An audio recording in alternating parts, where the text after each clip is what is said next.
A Ghost Story of Christmas by Charles Dickens. The clerk in the tank involuntarily applauded.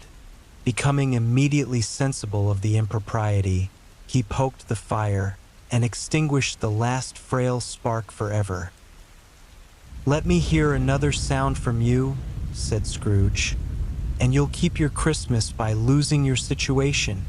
You're quite a powerful speaker, sir," he added, turning to his nephew. "I wonder you don't go into Parliament. Don't be angry, uncle. Come, dine with us tomorrow." Scrooge said that he would see him. Yes, indeed he did. He went the whole length of the expression and said that he would see him in that extremity first. "But why?" cried Scrooge's nephew. "Why? Why did you get married?" said Scrooge. "Because I fell in love." "Because you fell in love?" growled Scrooge, as if that were the only one thing in the world more ridiculous than a Merry Christmas. "Good afternoon." "Nay, uncle, but you never came to see me before that happened. Why give it as a reason for not coming now?" "Good afternoon," said Scrooge. "I want nothing from you. I ask nothing of you. Why cannot we be friends?" "Good afternoon," said Scrooge. "I am sorry with all my heart to find you so resolute. We have never had any quarrel to which I have been a party. But I have made the trial in homage to Christmas, and I'll keep my Christmas humor to the last. So a Merry Christmas, uncle." "Good afternoon," said Scrooge. "And a Happy New Year." "Good afternoon," said Scrooge. His nephew left the room without an angry word, notwithstanding. He stopped at the outer door to bestow the greetings of the season on the clerk, who, cold as he was warmer than Scrooge, for he returned them cordially. "There's another fellow," muttered Scrooge, who overheard him. "My clerk with 15 shillings a week and a wife and family, talking about a Merry Christmas. I'll retire to Bedlam." This lunatic, in letting Scrooge's nephew out, had let 2 other people in. They were portly gentlemen, pleasant to behold, and now stood with their hats off in Scrooge's office. They had books and papers in their hands and bowed to him. "Scrooge and Marley's, I believe," said one of the gentlemen, referring to his list.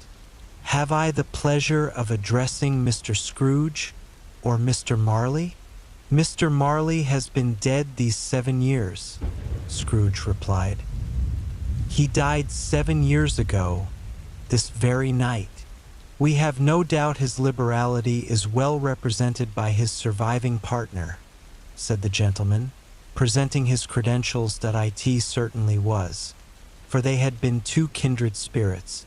At the ominous word liberality, Scrooge frowned and shook his head and handed the credentials back.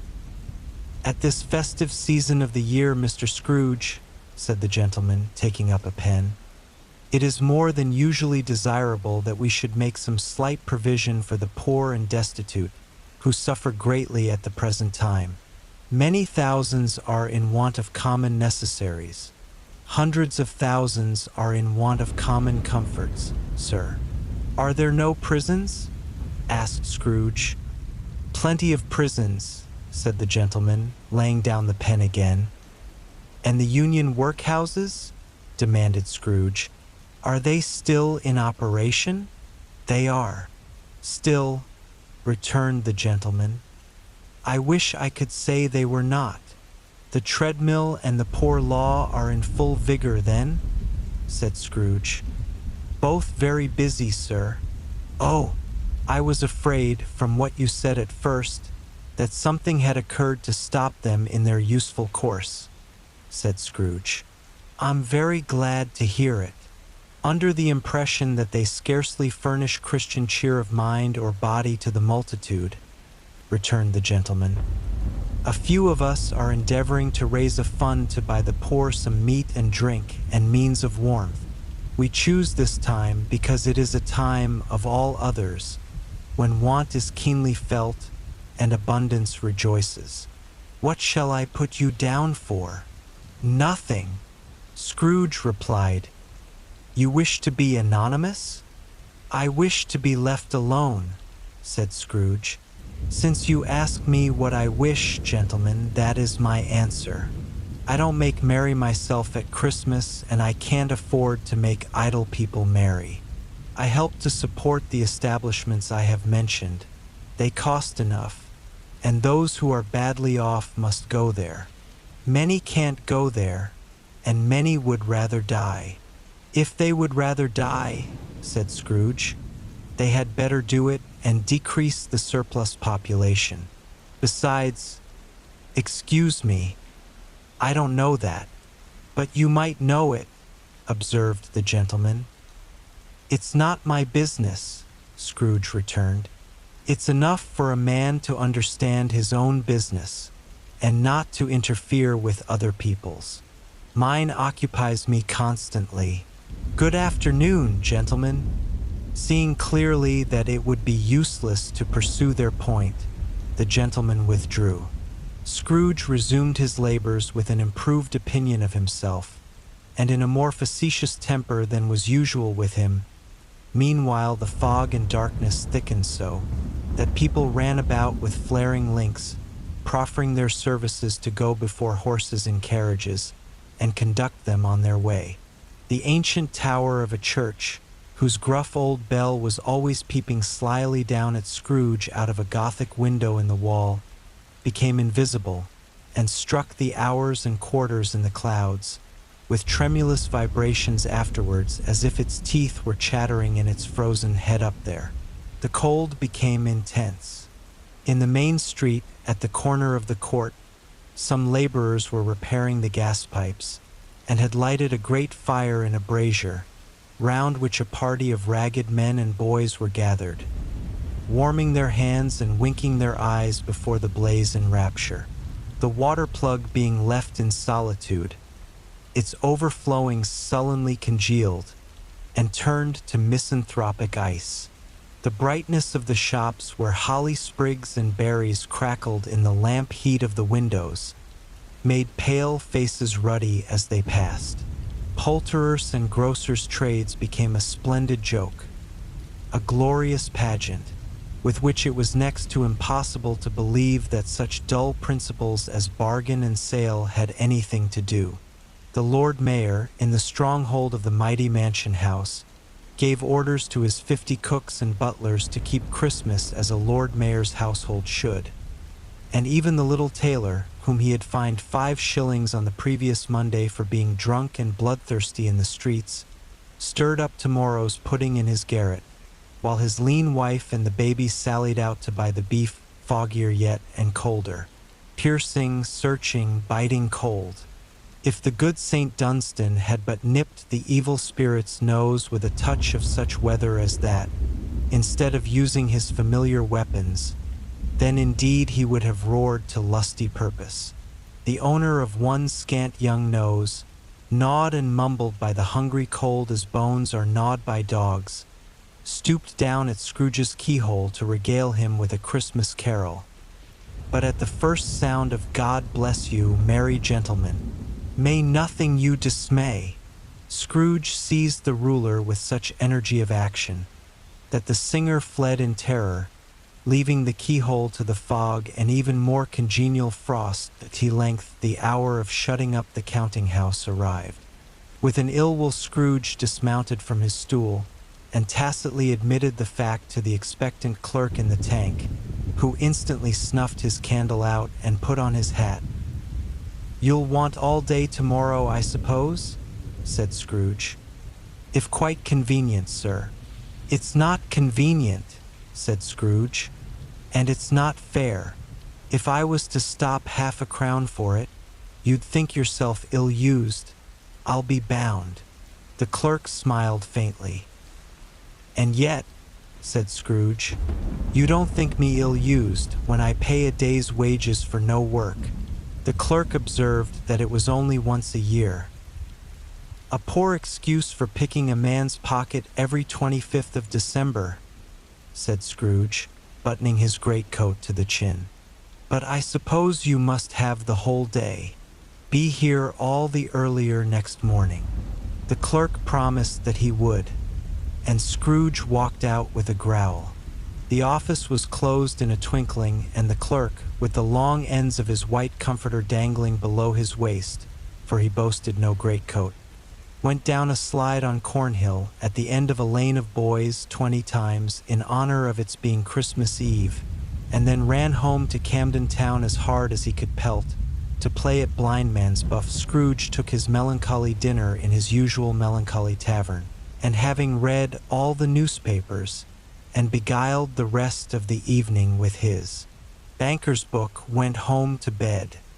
He lived in chambers which had once belonged to his deceased partner.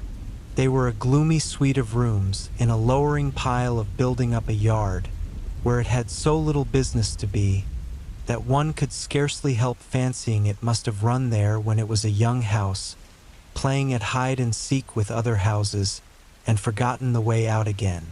It was old enough now and dreary enough, for nobody lived in it but Scrooge, the other rooms being all let out as offices. The yard was so dark that even Scrooge, who knew its every stone, was fain to grope with his hands. The fog and frost so hung about the black old gateway of the house that it seemed as if the genius of the weather sat in mournful meditation on the threshold. Now, it is a fact that there was nothing at all particular about the knocker on the door, except that it was very large. It is also a fact that Scrooge had seen it night and morning during his whole residence in that place. Also that Scrooge had as little of what is called fancy about him as any man in the city of London, even including, which is a bold word, the corporation, alderman, and livery. Let it also be borne in mind that Scrooge had not bestowed one thought on Marley since his last mention of his 7 years dead partner that afternoon. And then let any man explain to me, if he can, how it happened that Scrooge, having his key in the lock of the door, saw in the knocker without its undergoing any intermediate process of change. Not a knocker, but Marley's face. Marley's face. It was not in impenetrable shadow as the other objects in the yard were, but had a dismal light about it, like a bad lobster in a dark cellar. It was not angry or ferocious, but looked at Scrooge as Marley used to look, with ghostly spectacles turned up on its ghostly forehead. The hair was curiously stirred, as if by breath or hot air, and though the eyes were wide open, they were perfectly motionless. That and its livid color made it horrible, but its horror seemed to be in spite of the face and beyond its control, rather than a part of its own expression, as Scrooge looked fixedly at this phenomenon. It was a knocker again. To say that he was not startled, or that his blood was not conscious of a terrible sensation to which it had been a stranger from infancy, would be untrue. But he put his hand upon the key he had relinquished, turned it sturdily, walked in, and lighted his candle. He did pause, with a moment's irresolution, before he shut the door, and he did look cautiously behind it first, as if he half expected to be terrified with the sight of Marley's pigtail sticking out into the hall. But there was nothing on the back of the door, except the screws and nuts that held the knocker on, so he said, "Pooh, pooh," and closed it with a bang. The sound resounded through the house like thunder. Every room above, and every cask in the wine merchant's cellars below, appeared to have a separate peal of echoes of its own. Scrooge was not a man to be frightened by echoes. He fastened the door and walked across the hall and up the stairs, slowly too, trimming his candle as he went. You may talk vaguely about driving a coach and six up a good old flight of stairs, or through a bad young Act of Parliament, but I mean to say you might have got a hearse up that staircase and taken it broadwise with the splinter bar towards the wall and the door towards the balustrades, and done it easy. There was plenty of width for that, and room to spare, which is perhaps the reason why Scrooge thought he saw a locomotive hearse going on before him in the gloom. Half a dozen gas lamps out of the street wouldn't have lighted the entry too well, so you may suppose that it was pretty dark with Scrooge's dip. Up Scrooge went, not caring a button for that. Darkness is cheap, and Scrooge liked it. But before he shut his heavy door, he walked through his rooms to see that all was right.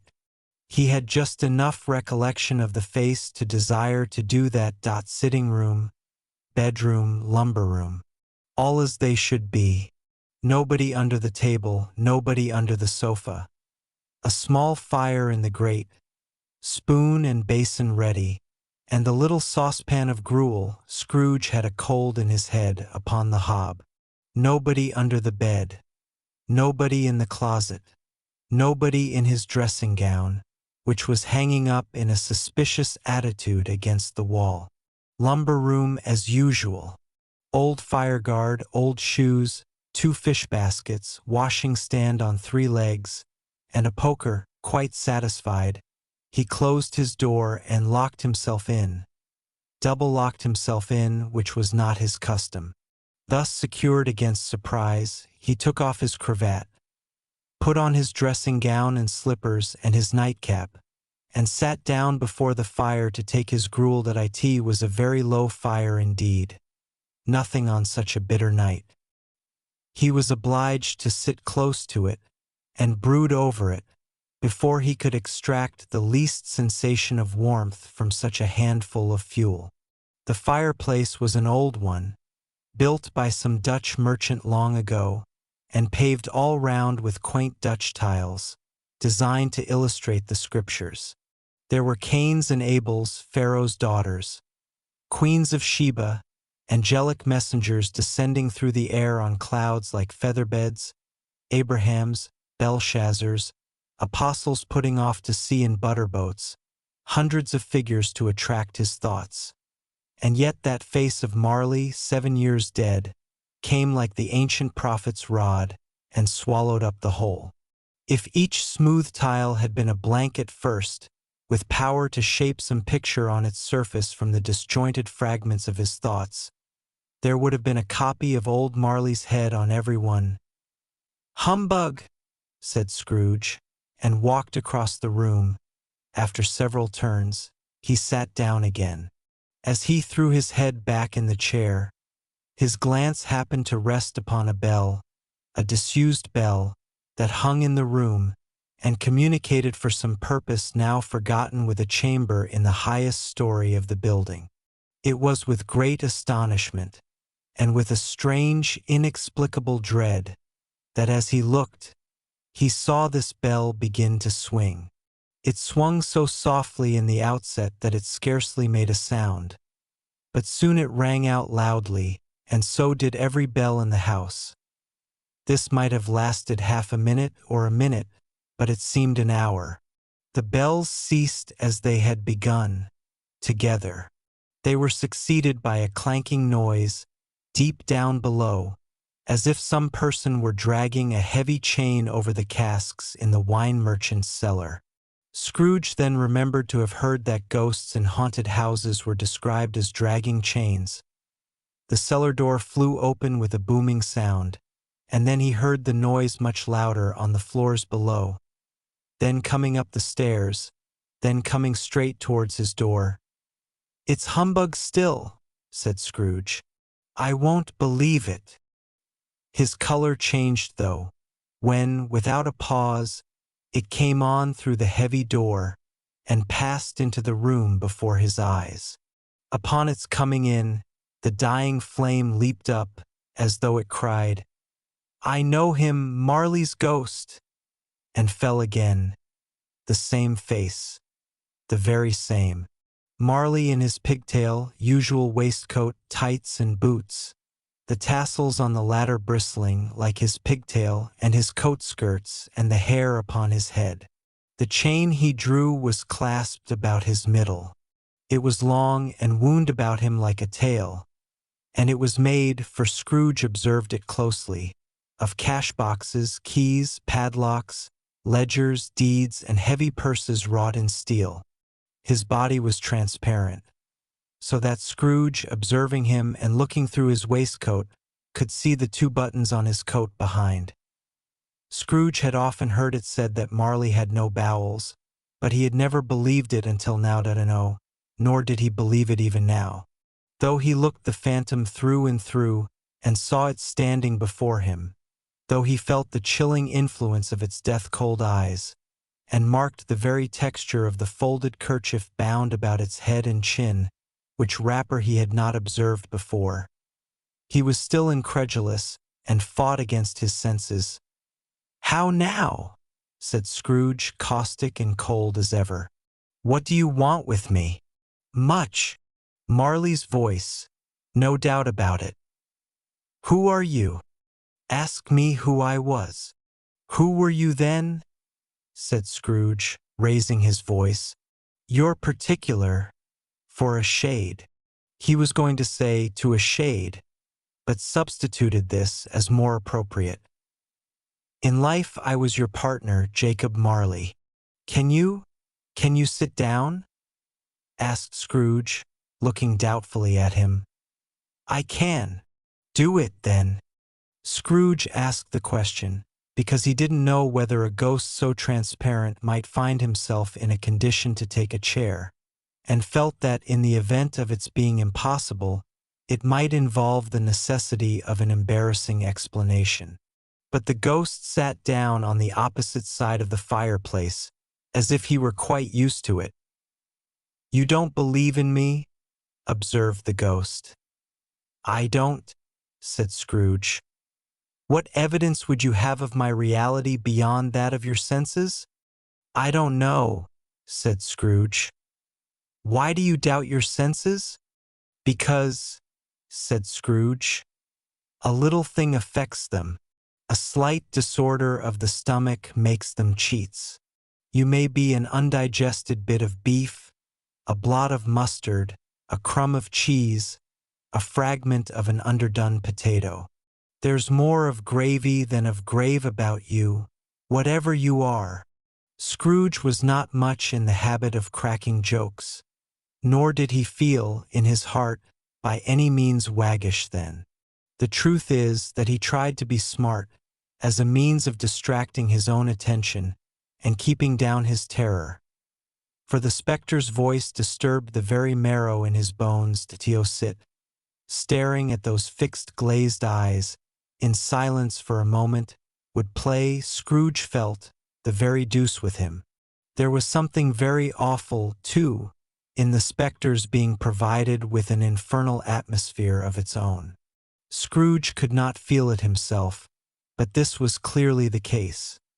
For though the ghost sat perfectly motionless, its hair and skirts and tassels were still agitated as by the hot vapor from an oven.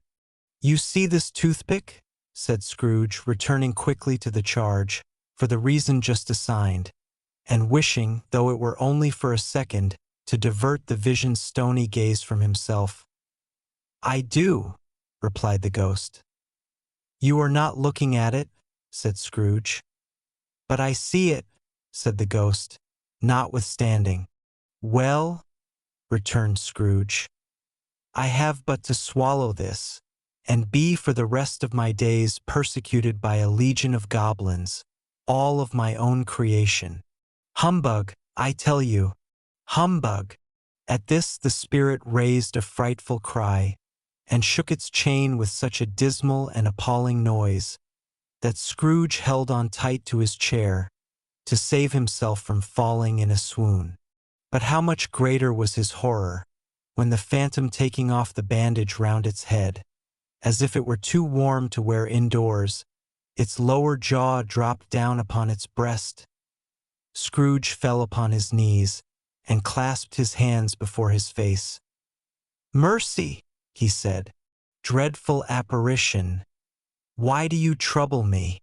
"Man of the worldly mind," replied the ghost, "do you believe in me or not?"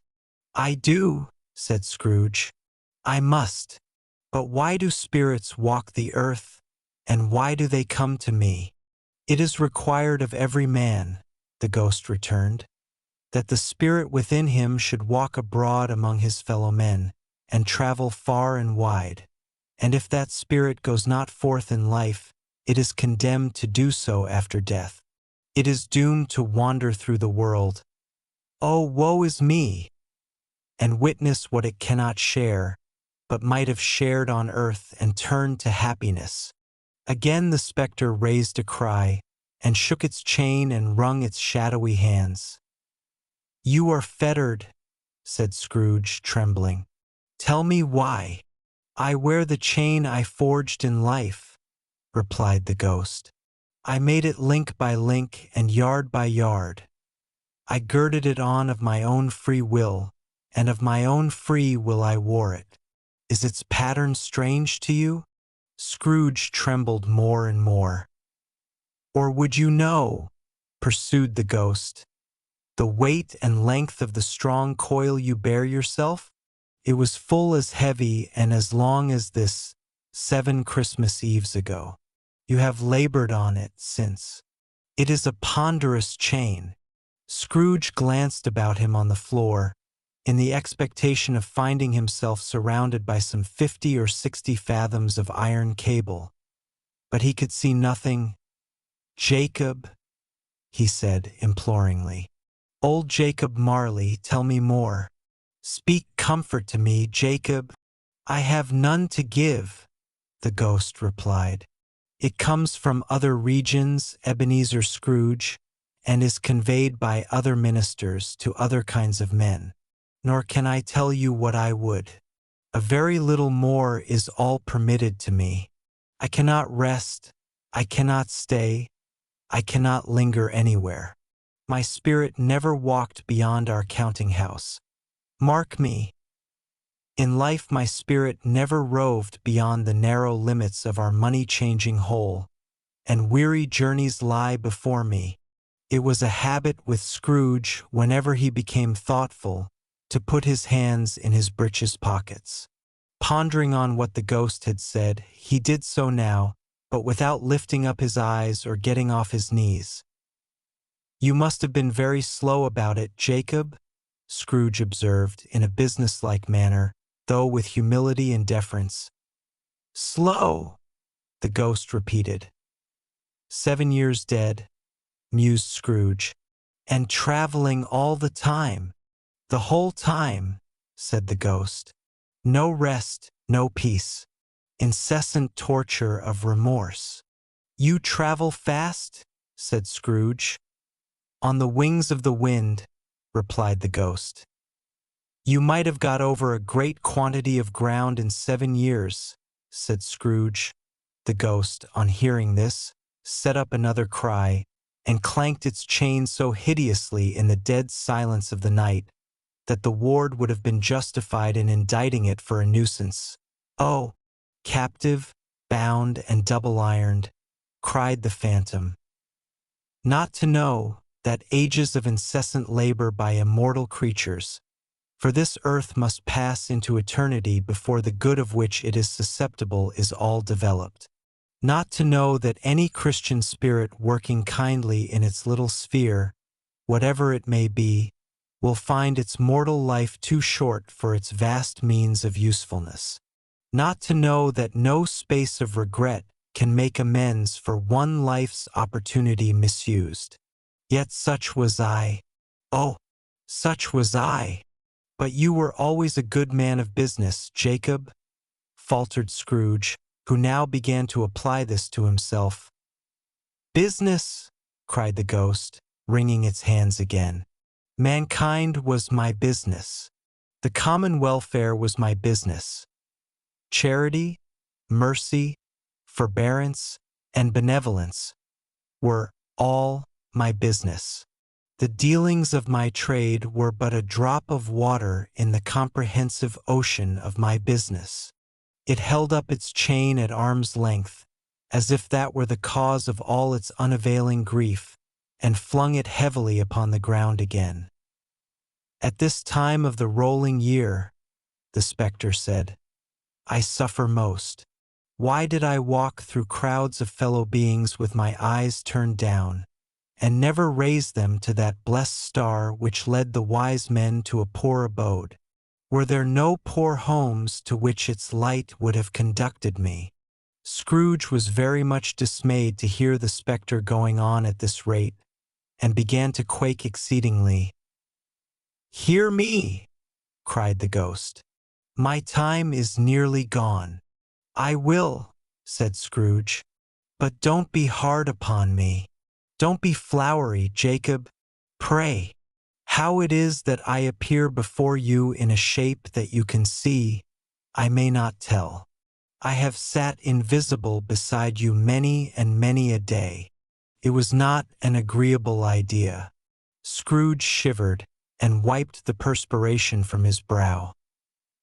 "That is no light part of my penance," pursued the ghost.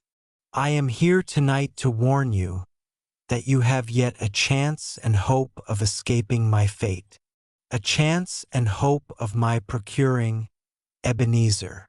"You were always a good friend to me," said Scrooge. "Thank'ee.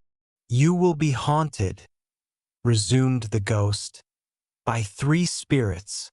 Scrooge's countenance fell almost as low as the ghost's had done.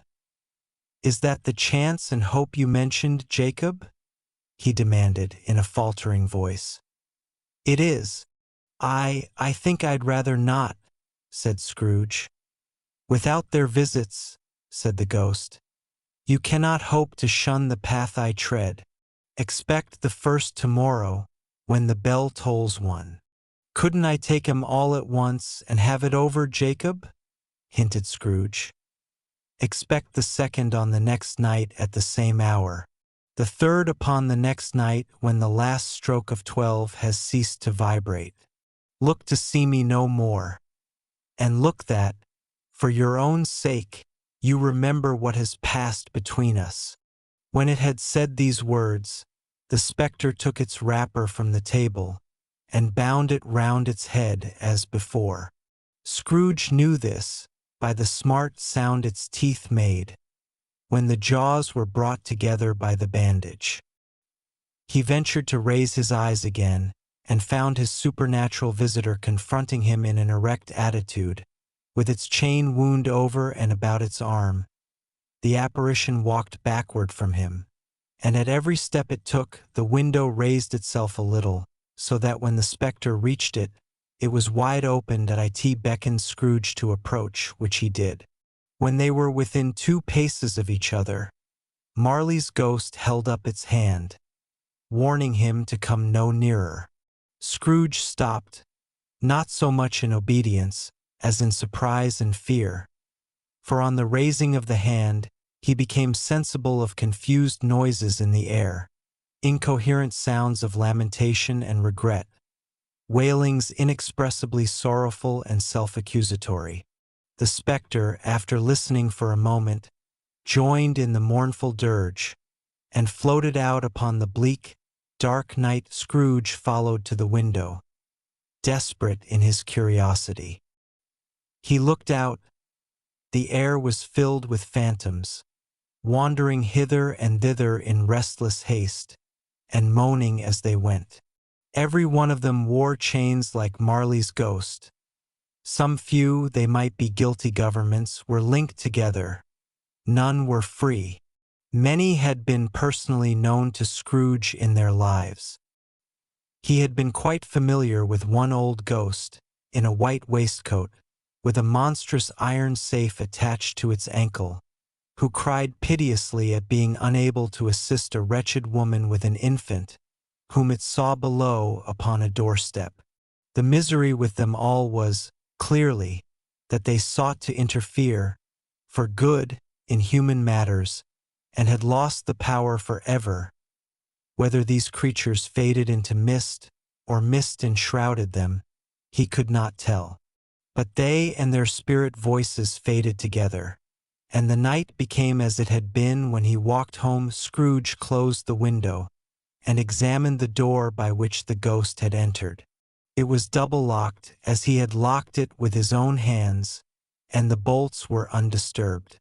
He tried to say humbug, but stopped at the first syllable, and being, from the emotion he had undergone, or the fatigues of the day, or his glimpse of the invisible world, or the dull conversation of the ghost, or the lateness of the hour, much in need of repose, went straight to bed without undressing, and fell asleep upon the instant. When Scrooge awoke, it was so dark that, looking out of bed, he could scarcely distinguish the transparent window from the opaque walls of his chamber. He was endeavoring to pierce the darkness with his ferret eyes, when the chimes of a neighboring church struck the 4 quarters. So he listened for the hour. To his great astonishment, the heavy bell went on from 6 to 7, and from 7 to 8, and regularly up to 12, then stopped. 12. It was past 2 when he went to bed. The clock was wrong. An icicle must have got into the works. 12. He touched the spring of his repeater to correct this most preposterous clock.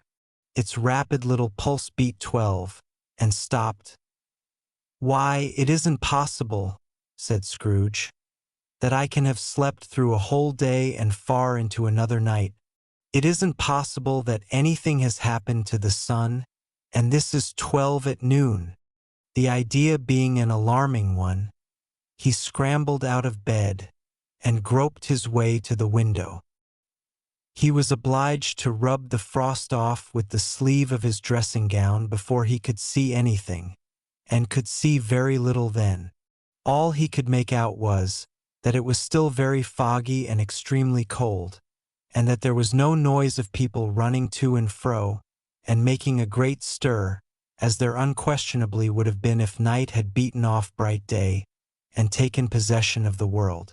This was a great relief, because 3 days after sight of this first of exchange pay to Mr. Ebenezer Scrooge or his order, and so forth, would have become a mere United States security if there were no days to count by.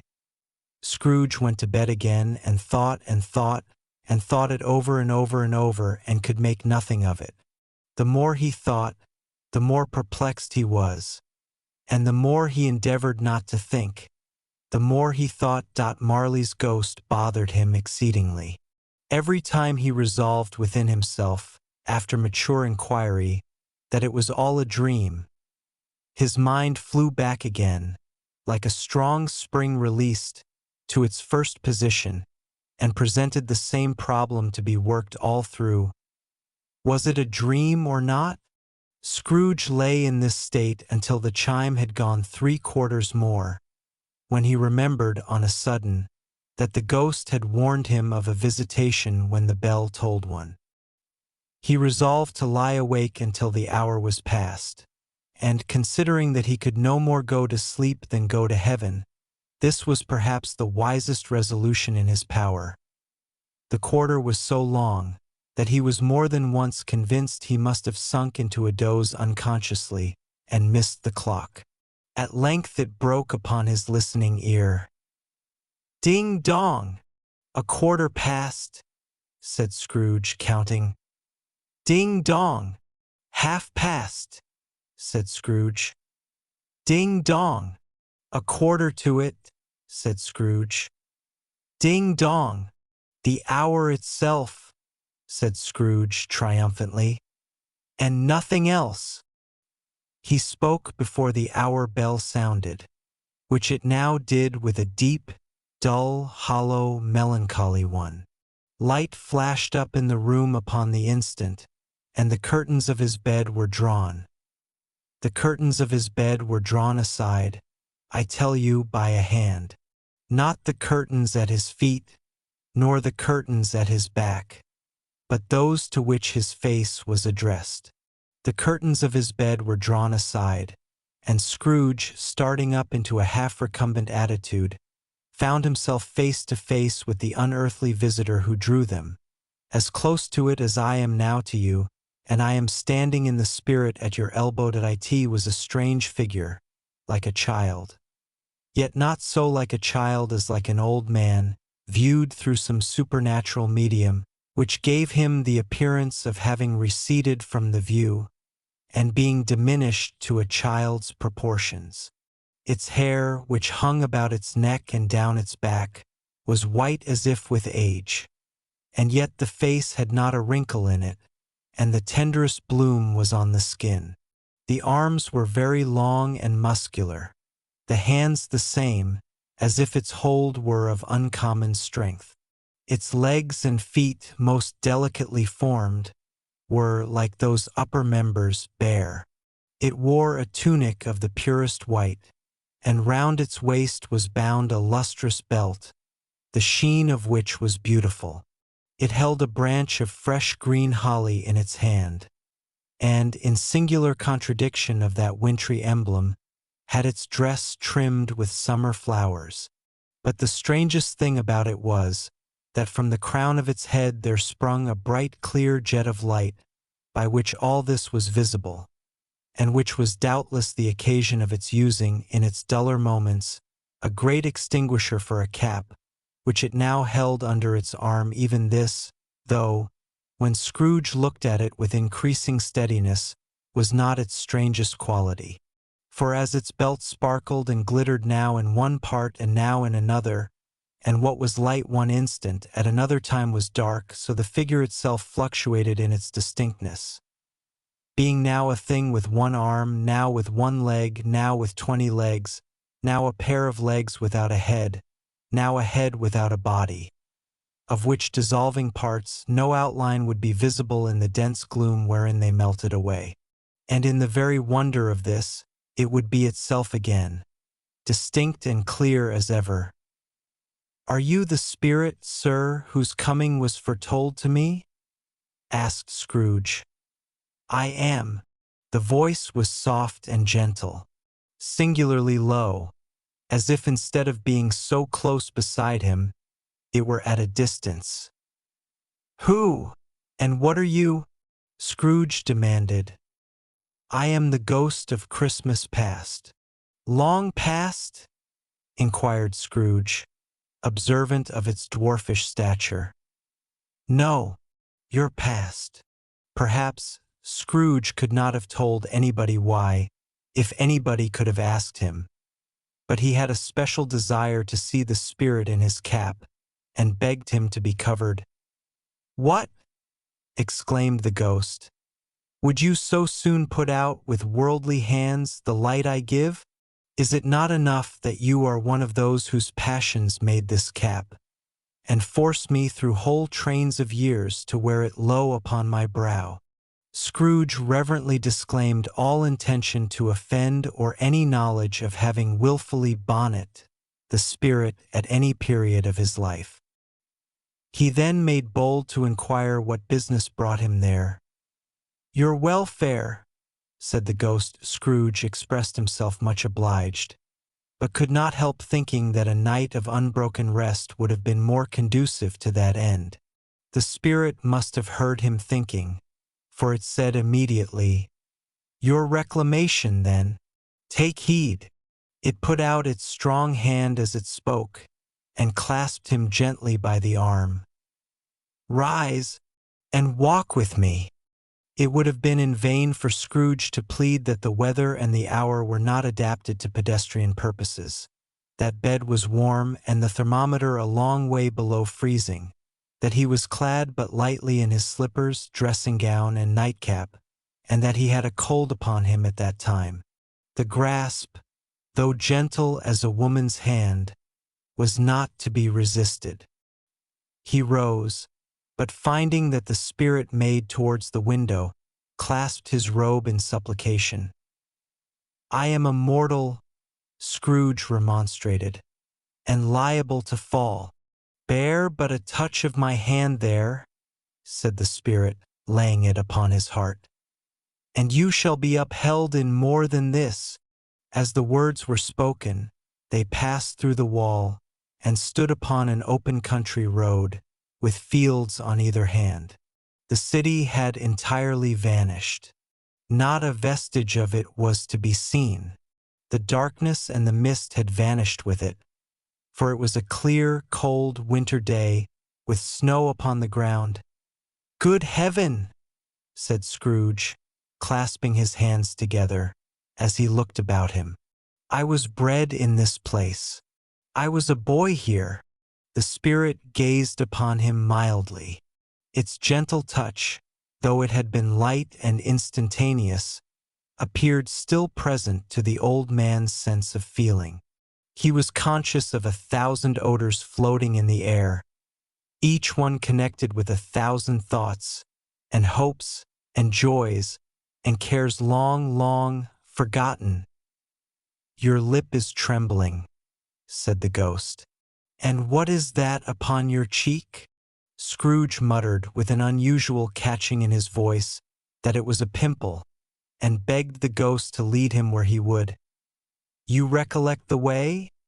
inquired the spirit. "Remember it!" cried Scrooge with fervor.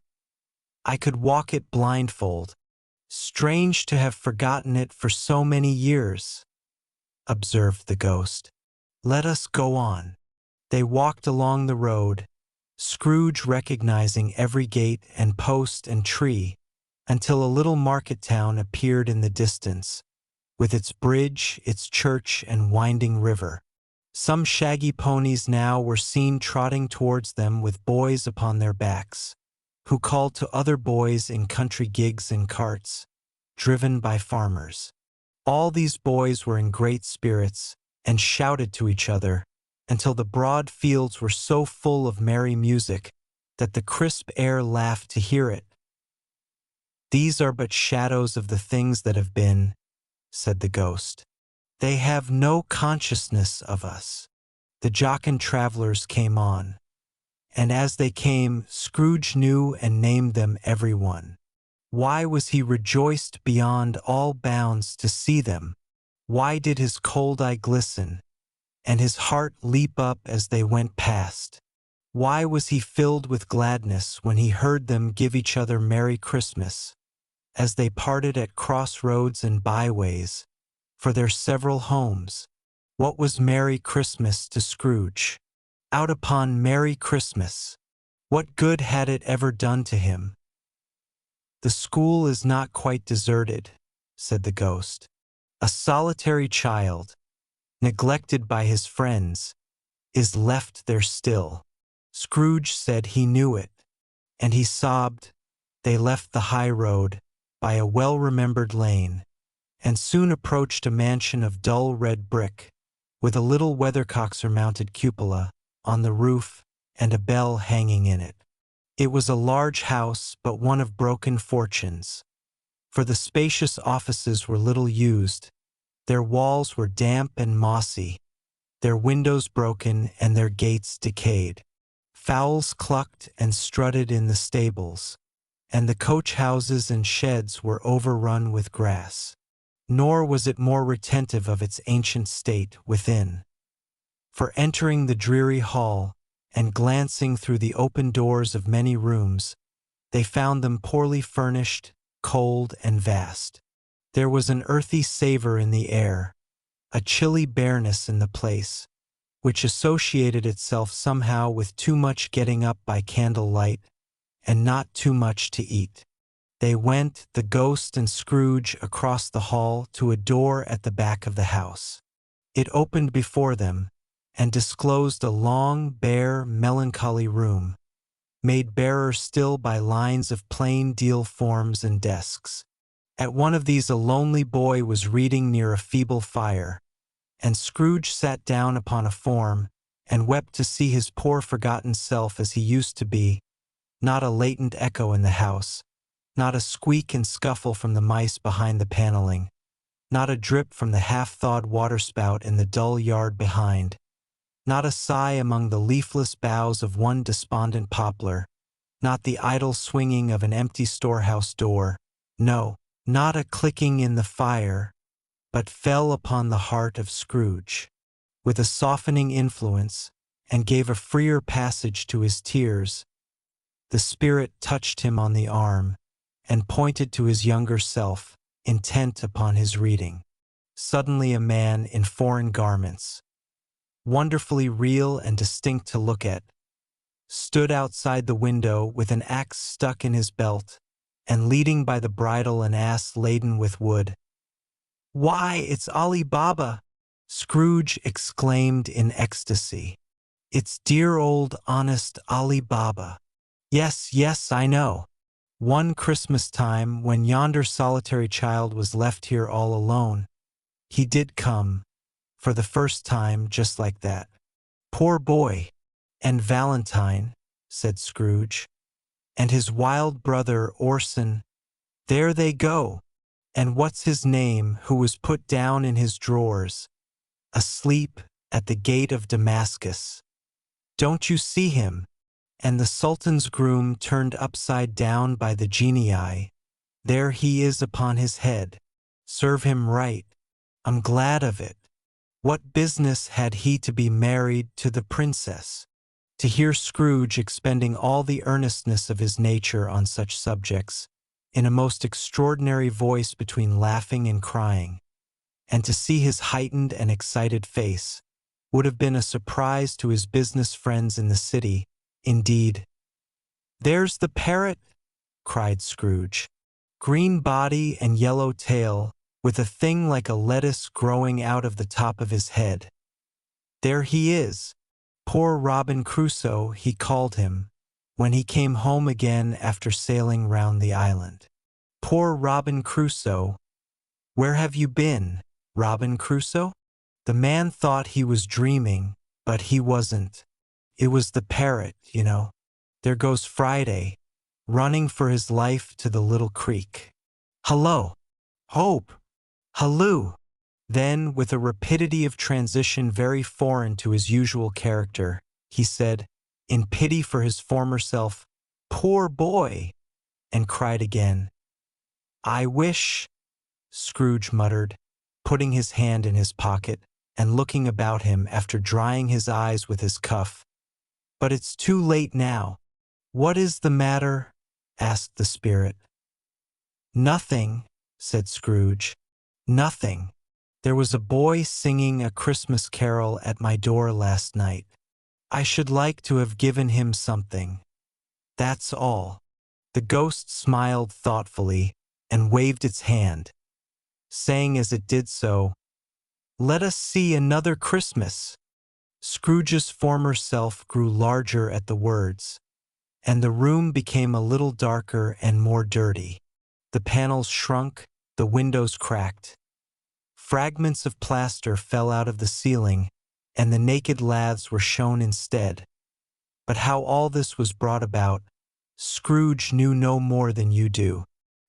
He only knew that it was quite correct, that everything had happened so, that there he was alone again, when all the other boys had gone home for the jolly holidays. He was not reading now, but walking up and down despairingly.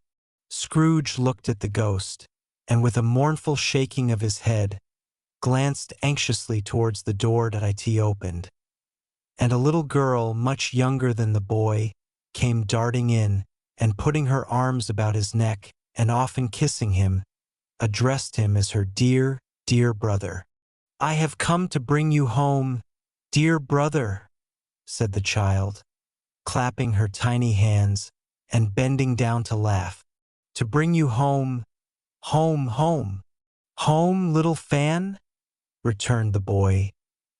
"Yes," said the child, brimful of glee. "Home for good and all. Home for ever and ever. Father is so much kinder than he used to be. That home's like heaven. He spoke so gently to me one dear night when I was going to bed, that I was not afraid to ask him once more if you might come home. And he said yes, you should, and sent me in a coach to bring you. And you're to be a man," said the child, opening her eyes, "and are never to come back here. But first, we're to be together all the Christmas long, and have the merriest time in all the world."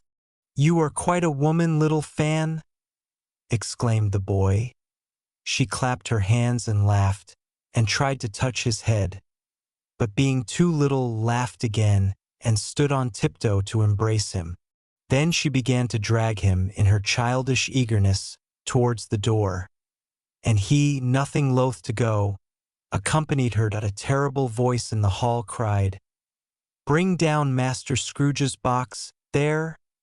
And in the hall appeared the schoolmaster himself, who glared on Master Scrooge with a ferocious condescension, and threw him into a dreadful state of mind by shaking hands with him.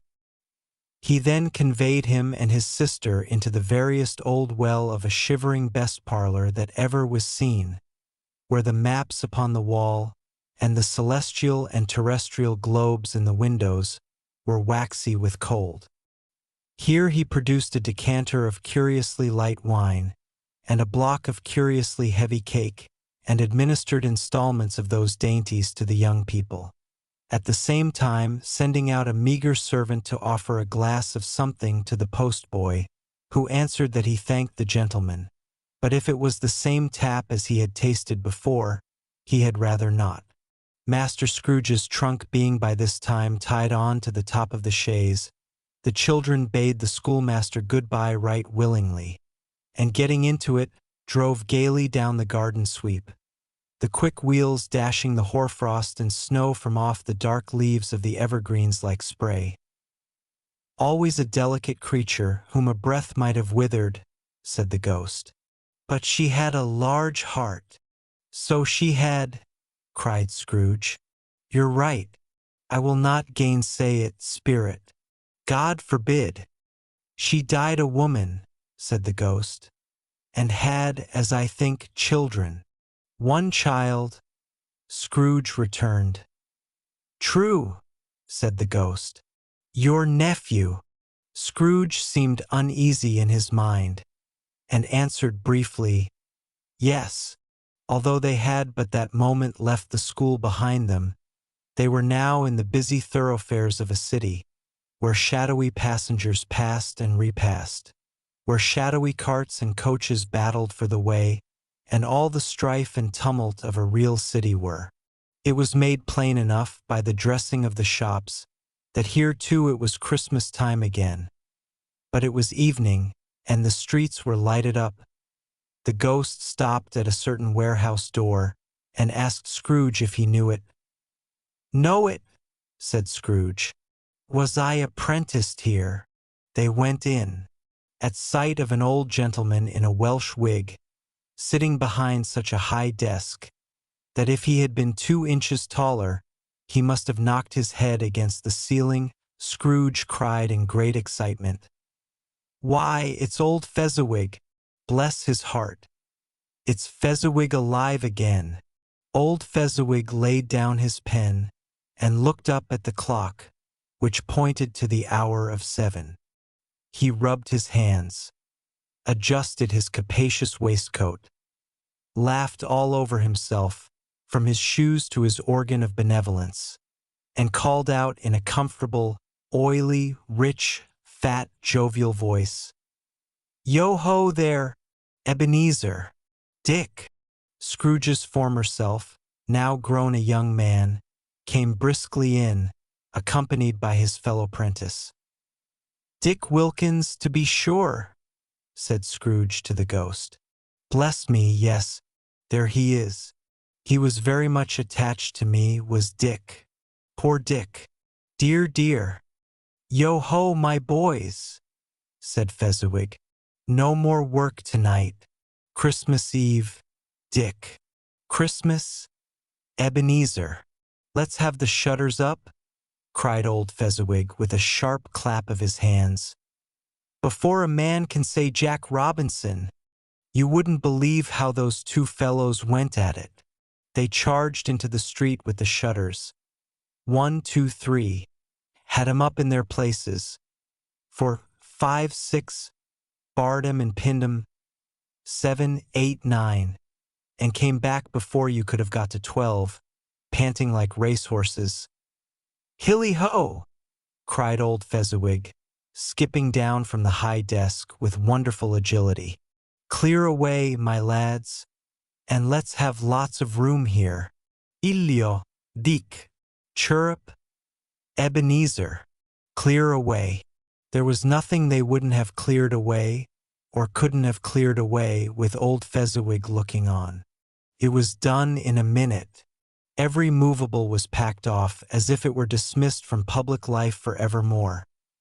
The floor was swept and watered, the lamps were trimmed, fuel was heaped upon the fire, and the warehouse was as snug and warm and dry and bright a ballroom as you would desire to see upon a winter's night. In came a fiddler with a music book, and went up to the lofty desk, and made an orchestra of it, and tuned like 50 stomach aches.